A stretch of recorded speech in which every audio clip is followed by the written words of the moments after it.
hoy vamos a estar hablando de un tema bien interesante, que es el miedo. Todos los seres humanos constantemente, diariamente, sentimos miedo. Esto quiere decir que el miedo es una reacción natural del cuerpo.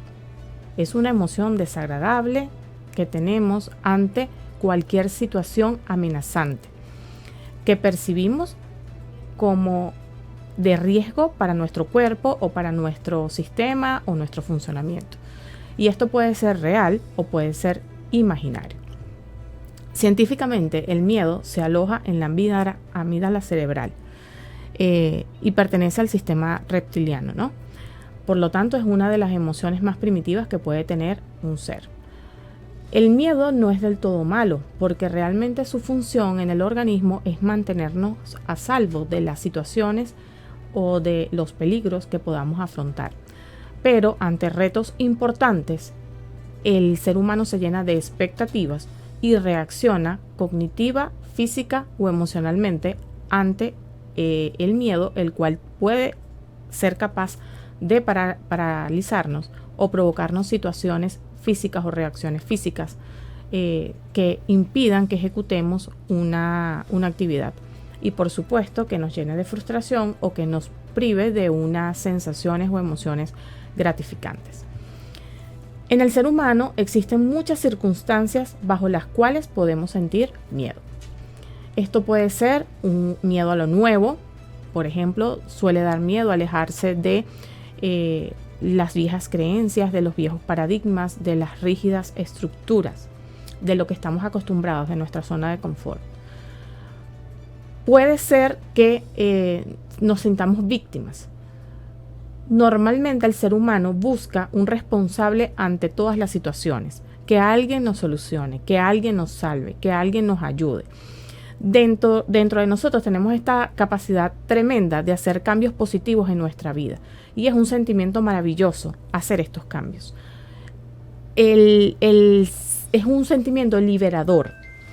Luego, cuando nos liberamos, este sentimiento genera, digamos, un placer en el ser humano, y sin embargo también puede generarse miedo, porque tenemos que asumir entonces la responsabilidad de conducir nuestras vidas, de dejar de ser víctimas y de responder ante las situaciones diarias de nuestra vida, ¿no?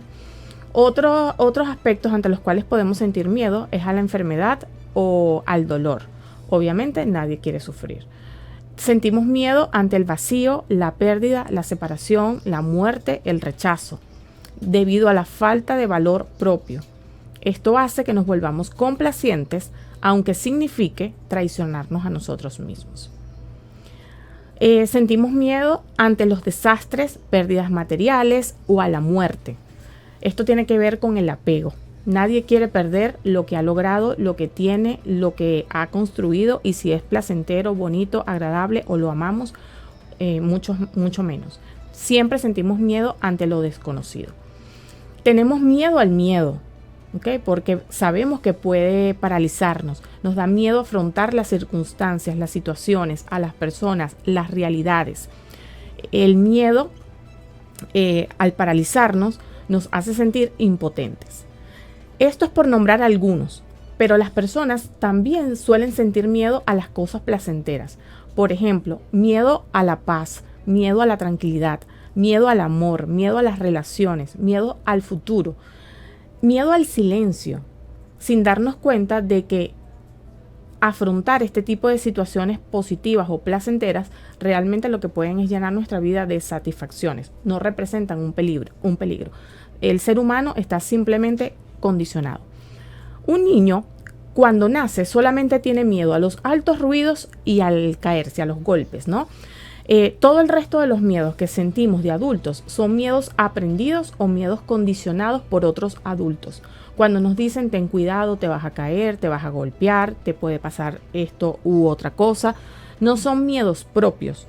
A veces ni siquiera son por nuestras propias experiencias, sino por experiencias o imaginaciones de otras personas, situaciones que le han pasado a otras personas. Todo esto se va instalando en nuestra psique, en nuestro subconsciente, a través de creencias muy profundas que a las cuales simplemente no tenemos acceso o fácilmente no tenemos acceso. Debemos hacer un trabajo personal amplio y profundo para poder liberar las creencias limitantes que generan miedo en nosotros. Tenemos que aprender a confiar, aprender a soltar. Cuando tenemos la convicción de que podemos, de que somos capaces, cuando nos capacitamos, cuando nos preparamos, cuando creemos en nuestras aptitudes, el miedo se va controlando, se va venciendo. También genera miedo la necesidad y la ansiedad, el querer controlar todas las situaciones. Por eso yo insisto constantemente en los programas en que debemos soltar y confiar.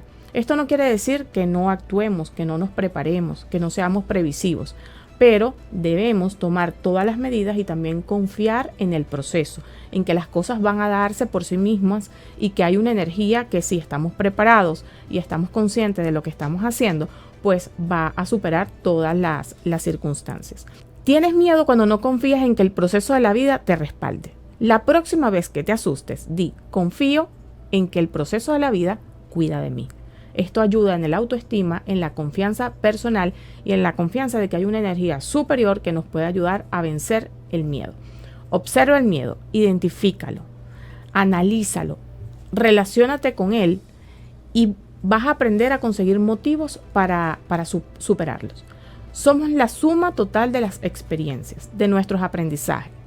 Quiere decir que el pasado, lo que ocurre, nos agobia constantemente porque se traduce en miedo. Cuando experimentemos tensión o miedo en nuestra vida, encontremos la razón que lo está generando, busquemos en el pasado si es una memoria propia, si es una memoria colectiva, si es algo que nos dijeron, si es una conducta aprendida. Tratemos de estar en el presente, de ver realmente cuál es la amenaza y disminuir la tensión y la presión ante estas situaciones. Vamos a hablar un poco sobre el efecto del miedo en el cuerpo. Stuart Wilde, quien fue un famoso conferencista del área de crecimiento personal y del bienestar, decía que los pensamientos negativos dejan un efecto en el sistema inmune durante aproximadamente 6 horas. O sea, deja el sistema inmune en una situación delicada durante 6 horas aproximadamente. Científicamente, el miedo tiene una cantidad de manifestaciones en el cuerpo, ya que las hormonas que genera el cerebro cuando está ante una situación de peligro, de miedo o de violencia, prepara el cuerpo y a los músculos del cuerpo para una posible huida. En respuesta a esto, el cuerpo comienza con una cantidad de actividades. Primero, la actividad pulmonar y cardíaca se aceleran para llevar oxígeno al cerebro y al resto del cuerpo, generando que como una especie de taquicardia, y que el corazón comience a latir con fuerza.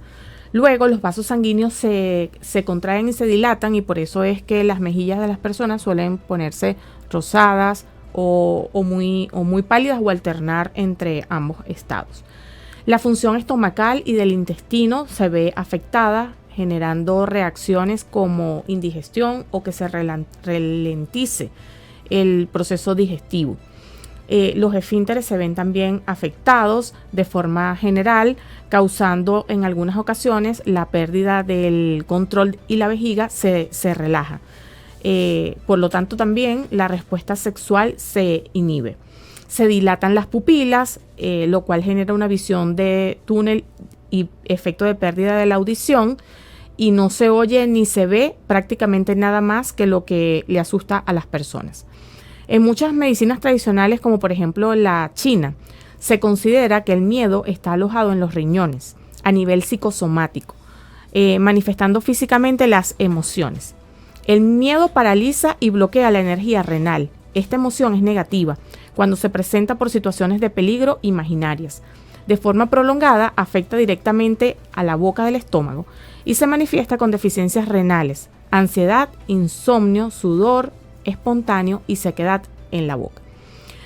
Louise Hay, quien fue una gran escritora y oradora sobre el bienestar, pero sobre todo sobre el efecto de las emociones en el cuerpo humano, en las enfermedades, quien a raíz de su propia historia, ella desarrolló un cáncer motivado a una cantidad de agresiones físicas y psicológicas cuando estaba pequeña,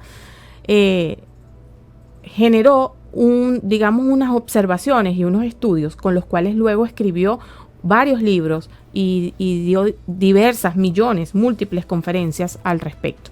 Cuando ella se enfermó de cáncer y su doctor se lo informó, ella le pidió al doctor unos meses para tratar supuestamente de conseguir el dinero para la operación. Pero esto no fue realidad.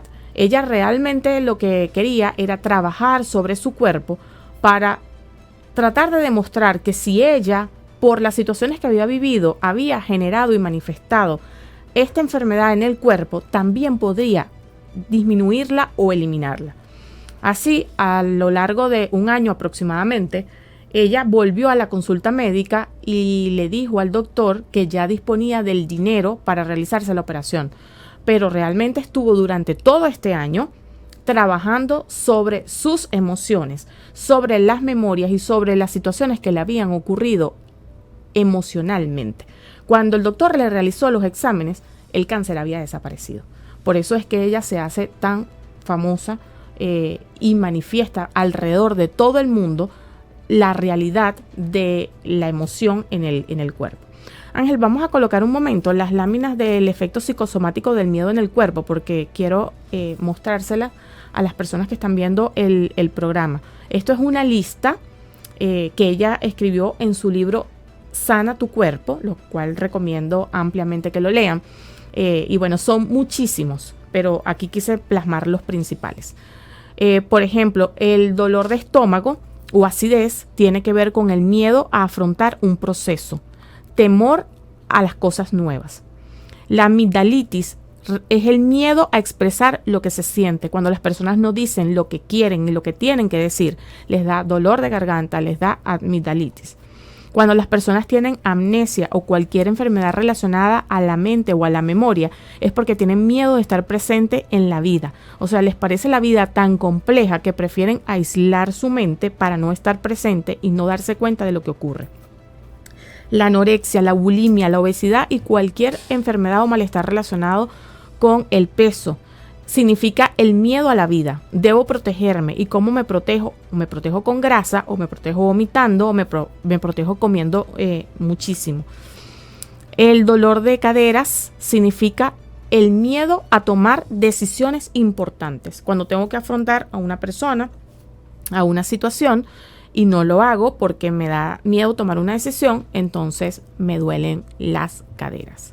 Las callosidades, que significa miedos que son tan antiguos en nuestro cuerpo que están calcificados. Incluso pueden ser miedos heredados de vidas de ancestros. El colesterol significa el miedo a aceptar la alegría. Cuando a las personas le comienzan a suceder cosas buenas en la vida, pero que vienen de pasar muchas cosas difíciles y no asimilan de que ya el peligro pasó y que hay alegría en nuestra vida. El enfisema, como por ejemplo el enfisema pulmonar, que es cuando hay tejido que recubre alguna parte del cuerpo, es el miedo a afrontar la vida y entonces hay un recubrimiento, o sea, me pongo como una coraza, pero esta coraza es por dentro. La enuresis, que es cuando, por ejemplo, los niños se orinan en la noche, es temor a uno de los padres. Problemas en las piernas, es el miedo a la falta de dinero, miedo al futuro, miedo a avanzar. Luego tenemos, por ejemplo, la infertilidad, los problemas de infertilidad. Es el miedo a no poder sostener la vida. Cuando nos da miedo tener hijos inconscientemente es porque creemos que no los podemos cuidar, no los podemos proteger, no los podemos sostener, no los podemos mantener. Hemorroides es el miedo a los plazos, miedo a soltar o aflojar algo cuando las personas están muy contenidas. Entonces tienden a desarrollar esto. Impotencia sexual, miedo a la mujer, miedo a la madre, cuando la madre ha sido muy rígida, muy dura, sobre todo con los hombres con los hombres básicamente, hay impotencia sexual. Laringitis, miedo a expresarse, a hacerse valer, parecido a la amigdalitis. Retención de líquidos, miedo a perder, o sea, no suelto, contengo, muy parecido a las hemorroides. Malestares debido a la menopausia. Me da miedo envejecer, me da miedo a perder el atractivo sexual, me da miedo perder la belleza. Miopía, Tengo miedo al futuro. No puedo ver lo que hay más adelante. Me parece tan peligroso el futuro que no lo veo. Dolor en los pies es el miedo a avanzar, a ir hacia adelante, a algo nuevo. La psoriasis, miedo a sentir. Las enfermedades de la piel están relacionadas con el tacto. No me toques, no te me acerques porque me da miedo sentir, me va a doler. El contacto físico y emocional me puede doler. Problemas de respiración tiene que ver con el aliento de vida, con el miedo a tomar la vida. Me da miedo vivir, me da miedo aceptar la vida. Entonces decíamos que Louise Hay tiene una serie un compendio de libros en los cuales podemos ver la relación de las emociones en todos los aspectos de la vida. Ella se basó básicamente en lo que tiene que ver en el cuerpo y en las emociones, pero luego lo amplía en todos los aspectos relacionados a la vida. Habla de la abundancia, de las relaciones, la prosperidad, el amor, las relaciones, etc. De verdad que recomiendo muchísimo que los puedan leer.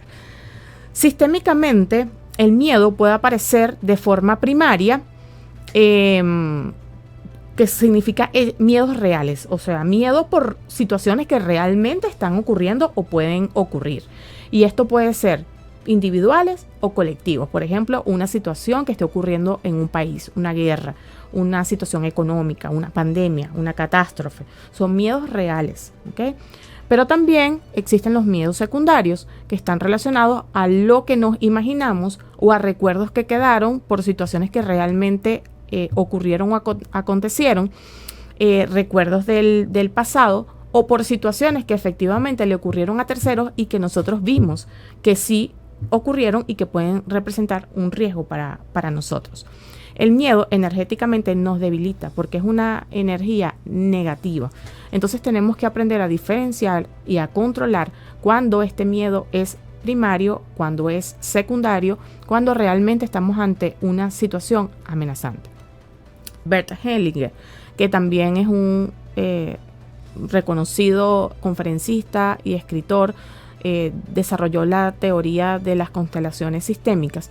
También habla de los miedos heredados de los antepasados. Y esto tiene que ver, por ejemplo, con las fobias, con las advertencias que nos han hecho nuestros ancestros, nuestros antepasados, nuestros mayores, y que dicen que algo puede ocurrir. Entonces tenemos que aprender a identificar que todo evoluciona y que lo que significaba un riesgo para nuestros antepasados, por ejemplo, hace 50, 100 años atrás, quizás ya no lo es, porque la tecnología avanza, porque el modernismo hace que todo cambie, porque podemos estar protegidos por diversos factores que no existían y de los cuales no disponían nuestros antepasados. Sin embargo, no deja de ser cierto que también existen una cantidad de nuevos riesgos asociados al modernismo y que debemos identificar para estar, digamos, atentos ante ellos, pero no temerosos ante ellos. Debemos entender y debemos aceptar que el miedo forma parte del ser humano, forma parte de la vida, forma parte de la realidad humana.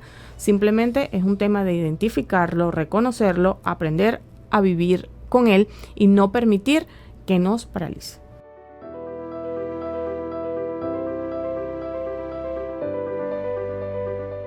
Todo lo que hemos conversado en relación al miedo, pues tenemos unas recomendaciones para superar el miedo. ¿Cómo podemos vencer el miedo que nos abruma diariamente? Bueno, en primer lugar es identificar el miedo. Afróntalo, piensa en él. ¿Qué es lo peor que te puede pasar? Familiarízate con el miedo, con esa sensación, lo que genera en tu cuerpo. Imagínate cómo te sentirías si lo vences. Porque dijimos anteriormente que todos sentimos miedo. Cada vez que afrontemos una situación vamos a sentir el miedo. Inclusive en situaciones repetitivas. Por ejemplo, cada vez que hacemos una exposición en la universidad, cada vez que tenemos una reunión con nuestro jefe, vamos a sentir angustia o un poco de temor. Pero lo importante es que ese miedo no nos paralice. Por eso debemos relacionarnos con él. Aplica técnicas de relajación. Respira cada vez que sientas miedo. trata de pensar y sentir asertivamente, medita, practica el aquí y el ahora, el mindfulness. Es importante. O sea, no irnos a pensamientos, recuerdos y experiencias del pasado. No irnos tampoco al futuro, qué puede pasar, va a pasar esto, va a pasar aquello. No, simplemente estar activos en el presente, viviendo la situación y entendiendo que es en ese momento real donde puede ocurrir algo, no antes ni después. Entonces, si no ha pasado, no tenemos por qué entrar en pánico. Así que el estar presente es sumamente importante. La autoestima, valorarnos, aceptarnos, reconocernos, reconocer las capacidades que tenemos, reconocer lo que hicimos, cómo nos preparamos, trabajar sobre la percepción que tenemos sobre nosotros mismos, ser tolerantes con nosotros mismos, ser sutiles, como siempre les digo, con nosotros mismos, porque a veces somos nosotros los que nos juzgamos más duro. Es decir, nosotros opinamos lo peor de nosotros y los de afuera a lo mejor ni siquiera lo están percibiendo, y eso hace que entremos en pánico. Investiga cómo hacen las otras personas cuando sienten ese miedo, cómo hacen las otras personas cuando tienen que afrontar determinadas situaciones, cómo lo vencieron, cómo lo enfrentaron, qué hicieron, cuál fue el procedimiento, dónde investigaron, dónde se prepararon, cómo se prepararon para afrontar una situación. Actúa sobre el miedo, sobre lo que te paraliza, sobre lo que te dicen, sobre lo que escuchas, acciona. Porque como el miedo va a tender a paralizarte, pues la única manera de afrontarlo es, bueno, con miedo igual lo voy a hacer. Con precaución, pero igual lo voy a ejecutar. Imagina cómo te sentirías si no ocurre lo que estás pensando. Imagina cómo te sentirías si no tuvieses miedo. Imagina cómo te sentirías si vences y superas esa situación, si se vuelve parte de ti, si se vuelve rutina. Imagina qué sentirías si logras eso que el miedo está impidiendo. En el programa anterior yo les decía, imagínense lo que lograríamos los seres humanos si pudiésemos darle a los pensamientos positivos el mismo valor que le damos a los pensamientos negativos. Normalmente nos abruman miles de pensamientos negativos. ¿Y qué pasa? Pero cuando realmente llegan a nosotros pensamientos positivos, si puedo, tratamos de acallarlos con pensamientos negativos. Entonces practiquemos conscientemente el revertir esta situación para que podamos hacer frente a las situaciones que nos dan miedo. Y bueno, como es habitual, todos los fines de semana vamos a pasar entonces a la palabra Genko.